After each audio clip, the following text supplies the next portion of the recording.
Fala galera, beleza? Sejam bem-vindos a mais um vídeo do canal Mistérios Curiosos. Hoje vamos falar sobre um caso bem interessante e novo aqui no canal. Vocês já viram falar da bateria de Bagdá? Pois é, a gente vai falar um pouquinho mais desse caso, que acabou culminando uma nova evolução tecnológica, né? E fazendo com que as baterias se renovassem cada vez mais, de uma forma cada vez com a capacidade maior de acumular energia, né? E fazendo com que os nossos aparelhos tenham uma vida útil cada vez melhor, beleza? Roda a vinheta.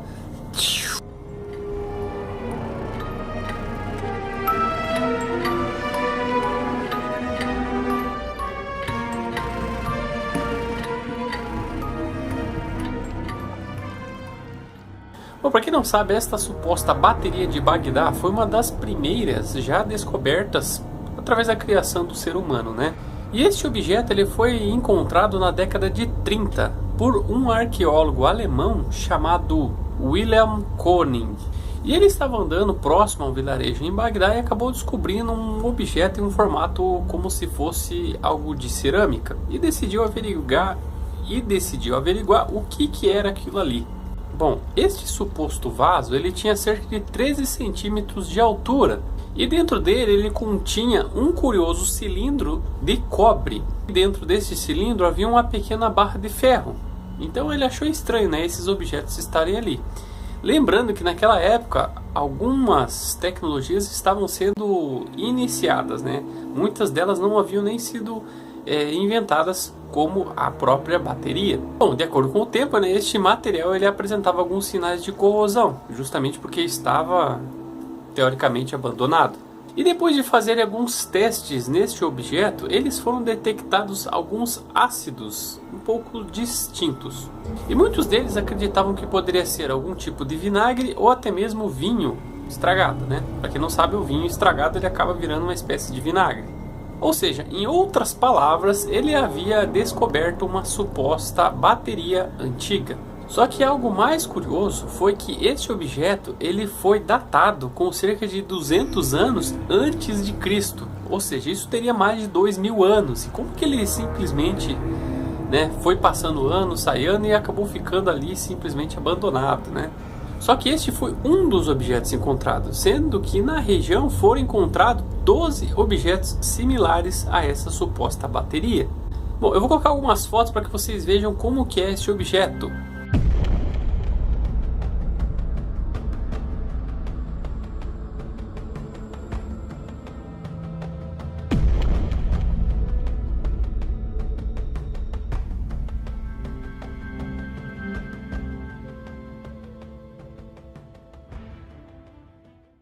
Bom, mesmo depois que este arqueólogo acabou descobrindo esta suposta bateria, né, eles ficaram bem curiosos com relação a quem conseguiu construir isso há tantos anos assim. E isso acabou gerando inúmeras discussões, né, inclusive algumas discrepâncias com relação à data efetiva da construção desse objeto. Tanto que existem muitas dúvidas com relação à época desta bateria, principalmente começando pela própria descoberta, sendo que existem poucos registros desta suposta escavação, pois elas foram pobremente documentadas por este alemão. Portanto, existem poucas provas documentais da existência desta suposta bateria, né?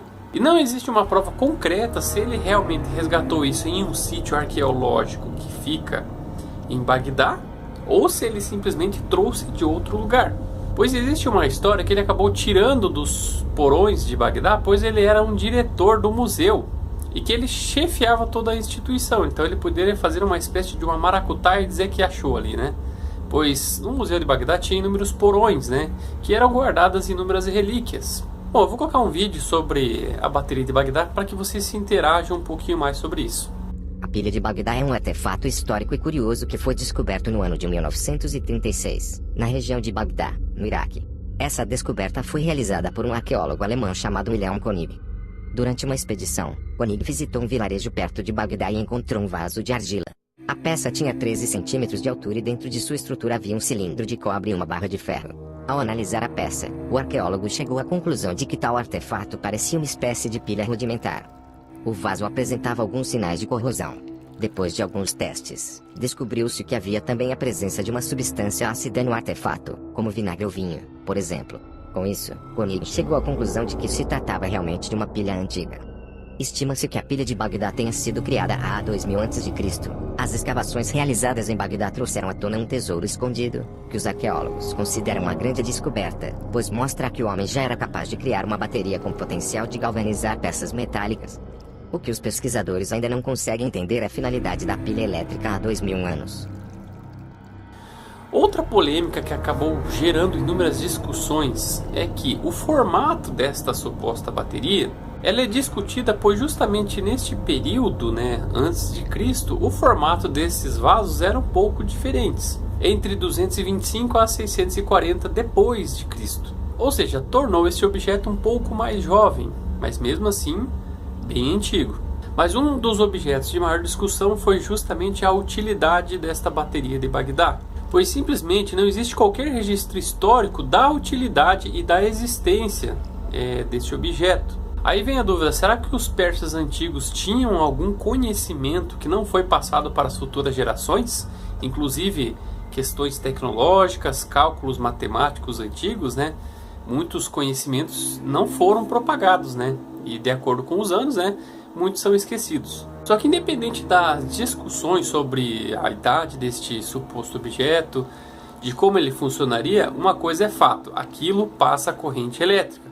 Então como que essas pessoas antigas, conseguiriam fazer algo assim que demorou anos para que o homem conseguisse gerar energia elétrica através dessa bateria? Então, tanto que eles fizeram inúmeras réplicas para comprovar que aquilo realmente funcionava. Embora eles não conseguiram explicar detalhadamente como que elas eram utilizadas, pois elas eram capazes de gerar cerca de 0,8 a 2 volts, mesmo que eles não encontraram qualquer tipo de fio condutor desta energia elétrica. Sendo que essas baterias, se elas fossem feitas em um tamanho maior, elas poderiam gerar uma quantidade de energia elétrica bem maior. Há quem acredite que essas baterias elas teriam sido usadas por antigos médicos, utilizando a energia elétrica para supostamente usarem humanos, justamente para tratar de dores. Os persas tinham um conhecimento adequado para fazer esse tipo de tratamento, utilizando pequenos choques. Então já imaginou a medicina há anos fazendo isso e agora que eles realmente descobriram isso. Outra teoria é de que eles utilizariam essas correntes elétricas para a galvanização de superfícies metálicas, justamente para produzir moedas, polir metais e até mesmo embelezar algumas joias. Existem também algumas teorias de que esses objetos eram escondidos em algumas estátuas de ídolos e que davam choques em quem tocassem, pois esses ídolos eram feitos de metal. Então lá vai um curioso lá colocar o dedo no objeto metal e tomar um choque. Nunca mais ele tocaria nesse objeto. Apesar de que nenhuma divindade que foi encontrada neste período comprove que esta bateria realmente poderia fazer isso, trata-se de apenas uma hipótese. Apesar de que se a gente tivesse a capacidade de voltar no passado, poderíamos ter a informação concreta sobre isso, Mas infelizmente esta bateria de Bagdá acabou se tornando um verdadeiro mistério, tanto que ninguém sabe a sua verdadeira capacidade, e a sua história até hoje. Então, o fato concreto que ficou realizado é que eles encontraram este objeto e eles não conseguem explicar qual a sua funcionalidade. Conseguiram fazer uma réplica, mas os persas não tem nada comprovado que possa explicar como que foi criado isso, Mais uma vez, a humanidade nos surpreende. E o Egito Antigo ele tem inúmeros conhecimentos que jamais foram passados. E muitos até hoje não conseguem desvendar, justamente por causa do tempo, que acabou deixando o conhecimento para trás, não é mesmo? Bom, um vídeo bem rápido sobre esta bateria de Bagdá. Espero que vocês tenham gostado. Se você gostou do vídeo, clique em gostei para ajudar na divulgação do nosso canal e se inscreva para receber as nossas atualizações. O YouTube, como sempre, está me sacaneando, então eu decidi fazer sempre os vídeos aqui mostrando o meu rosto. Se eu fazer o vídeo num formato diferente e não tiver algum strike do YouTube, pode ser que eu faça em um futuro vídeo, beleza? Até a próxima, galera. Obrigado, valeu!